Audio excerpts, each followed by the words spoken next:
Dragon and Mr. Mayor Burton for speaking and supporting and talking about just how easy it is to start learning how to run, do a quick little 5K.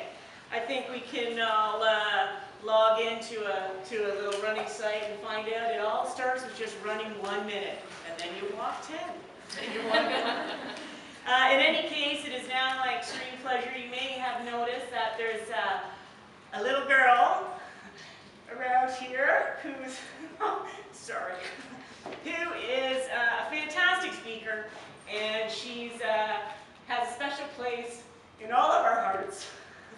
It's now my pleasure to introduce Adriana.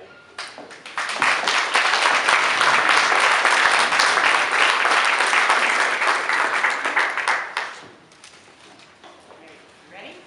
Hi everyone, my name is Adriana. I'm 8 years old and in grade 3. I love going to school. I love swimming and skating. I spend a lot of time reading and playing with my friends. You might say I'm just your average kid, but 7 years ago, when I was 16 months old, something happened that made me very different from all my friends. I was diagnosed with type 1 diabetes. Type 1 diabetes means that my pancreas is asleep. Just like you, my body needs insulin, but unlike you, I get mine through a needle or my insulin pump. I can do everything my friends can do. I can play sports, I can even eat junk food. It just takes me. Most people can't imagine what my life with diabetes is like.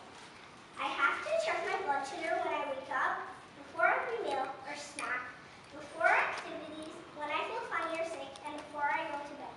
My mom and dad even check my blood sugar when I'm sleeping. That equals up to around 8 to 10 finger pokes a day.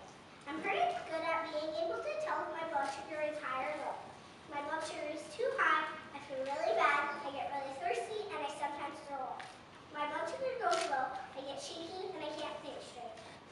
My parents sometimes talk about when I was first diagnosed. I was too young to remember, but they told me that I would run away and hide when it was time to check my blood or get a needle. I cried a lot because it hurt so much. 4 years ago, I started wearing an insulin pump. I wear it 24 hours a day. The only time I take it off is when I am swimming or taking a shower.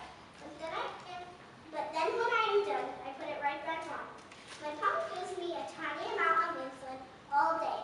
And when it's time to eat, I enter my blood sugar and the carbs I will be eating, and it gives me the correct amount of insulin. It's a pretty smart machine. I need to change the infusion set. That's the tube that's attached to me. Every 3 days, which is a lot better than having 6 needles a day. Because I have an insulin pump, every couple of weeks I get to wear a CGM, a continuous glucose monitor. It's attached to me just like my pump, and it checks my blood sugar 288 times a day. That's every 5 minutes. It means that I have to poke my fingers less, and it means that my parents know what's going on with my blood sugar all day and all night. With my parents' help, I am learning how to manage my diabetes, and I feel proud of that. I've been checking my blood sugar myself since I was 3, and I started giving myself insulin with my parents watching me when I was 7. Now that I am 8, I am learning how to count carbs and measure food. I'm learning how to manage my diabetes, and I feel proud about that. I still can't have anything to eat without telling my mom or dad, because I could get very sick without insulin. Diabetes never goes away. It never takes vacation, and I never get a break. I will never grow out of diabetes. That's why I need a cure. I am happy to be here today because I want to say thank you from the bottom of my heart. Thank you for inviting me into your foreign family. Thank you for letting me share my story. Thank you for choosing to support JRF. Thank you for helping us find a cure. And thank you for bringing my dream of living without diabetes